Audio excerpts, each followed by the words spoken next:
Bienvenue sur le canal En Mon Centre. On me demande souvent ce que signifie lâcher prise. Alors je retourne la question à mon interlocuteur pour savoir ce qu'il en a compris, et j'obtiens souvent des réponses nébuleuses, hasardeuses, alambiquées. Ça me montre que c'est un terme qui n'est pas extrêmement bien compris, alors que c'est une notion plutôt simple. Il y a plusieurs niveaux de compréhension de cette notion. Pour commencer, lâcher prise, c'est ne pas s'obstiner. Ne pas vouloir à tout prix. Cesser de vouloir avoir raison, par exemple, parce que c'est une grande perte d'énergie. Cesser de croire qu'on maîtrise quoi que ce soit. Dans la vie, il y a un principe d'interdépendance. Tout est dépendant de tout. Je suis dépendant de ceux qui travaillent pour que j'ai de la nourriture, pour que j'ai un toit, de l'énergie, pour m'éclairer, pour tourner cette vidéo, par exemple. Nous sommes tous dépendants les uns des autres. Tout est dépendant de tout. C'est le principe d'interdépendance, il est immuable. Et donc, en vertu de ce principe d'interdépendance, on maîtrise rien du tout. Les choses ne dépendent pas que de nous. Pour cette raison, ça sert à rien de s'obstiner. Il suffit de poser une intention, agir, et accepter qu'on ne soit pas maître du résultat. Un deuxième niveau de compréhension est de ne pas vivre dans sa tête, en suivant le fil de ses pensées. Ne pas s'accrocher aux pensées en croyant qu'elles ont la moindre valeur, la moindre réalité. Lâcher prise, c'est laisser les pensées vivre leur vie, sans s'y accrocher, sans chercher à savoir où elles vont. Une pensée arrive, très bien, je l'observe. Tiens, je suis en train de penser à ça. Et je la laisse partir, suivre son chemin, sans m'y accrocher, sans la juger. Avoir des pensées, évidemment, ce n'est pas réfléchir, c'est deux notions très différentes. Un autre niveau de compréhension du terme lâcher prise serait ne pas résister. On dépense beaucoup d'énergie à résister. Résister au changement, par exemple, l'âge, une situation, la société, une personne. Le changement, c'est la vie. Le vivant change en permanence.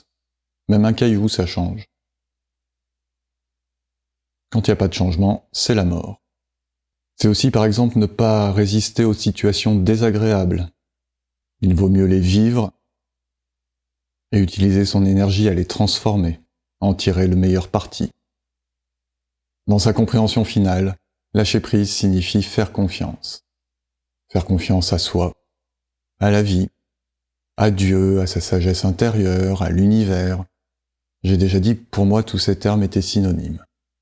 Dans mon expérience, j'ai toujours pu constater avec le recul que tout ce que la vie me proposait, tous les challenges qu'elle me soumettait, étaient là pour m'apprendre à grandir. Que c'était toujours exactement ce dont j'avais besoin, à un moment donné, là où j'en étais, pour avancer. J'ai pu constater que j'avais toujours eu les ressources nécessaires pour faire face à ces challenges, pour les relever. Même quand c'était dur, même quand c'était tout pourri, même dans les situations où j'ai le plus souffert, c'était exactement ce dont j'avais besoin pour avancer. Et puis la vie, elle ne m'a jamais laissé tomber. Elle m'a toujours donné ce dont j'avais besoin. Souvent pas du tout de la façon de laquelle je l'espérais. Mais elle m'a jamais laissé sans nourriture, sans toit, sans amour. Même quand la nourriture était rare, même quand le gîte était incertain, même quand je me croyais seul. Alors sachant cela, je lâche prise. Quoi que je fasse, quoi qu'il advienne, je n'attends pas de résultat. Je me contente de faire ce qui me semble juste, dans une situation donnée, à un moment donné. Le reste, ça ne m'appartient pas. Vous constaterez que dans mon explication, je n'ai pas parlé de détachement. Souvent on confond détachement et lâcher prise, alors que c'est deux notions très différentes. Mais ça, j'aurai l'occasion d'y revenir dans une autre vidéo. Donc comment faire pour lâcher prise ? Une fois ces 4 niveaux de compréhension clarifiés, la mise en œuvre, elle est très simple. D'abord, je ne m'obstine pas. Je persévère, toujours, mais je ne m'obstine pas. Si ça veut pas, c'est ok. J'essaie différemment. ou je passe au sujet suivant. Ensuite, j'observe les pensées, sans y croire, sans m'y accrocher. Et pour m'entraîner, je peux utiliser la méditation. D'ailleurs, je vous invite à aller voir sur le site enmoncentre.fr les méditations que je vous y propose. J'accepte évidemment le changement, comme une évidence, sans le juger. J'accueille et je transforme. Un peu comme dans les arts martiaux. Face à une situation, je me sers de la situation pour la transformer selon mon intention. Enfin, je fais confiance. J'aborde toutes les situations que je vis avec la connaissance et la conscience que ce que je vis est pour le mieux.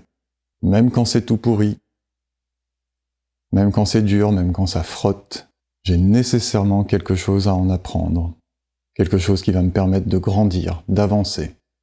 Parce qu'au final, c'est pour ça qu'on fait l'expérience de la vie. Pour apprendre et grandir. Évidemment, je vous invite à ne pas me croire sur parole, mais à essayer. Essayez de ne pas vous obstiner quand ça bloque. Changer de stratégie, par exemple. Essayez de laisser les pensées vivre leur vie, sans les suivre. Essayez de ne pas résister au changement, mais de transformer. Essayez de faire confiance à la vie, de vous faire confiance. Et vous constaterez sûrement que c'est très agréable à vivre. Très doux, très apaisant, très porteur. Et d'ici là, je vous invite, si vous en avez l'élan, à partager cette vidéo, à la commenter, à vous abonner à la chaîne, à cliquer un pouce et à expérimenter la vie. Belle expérimentation à vous!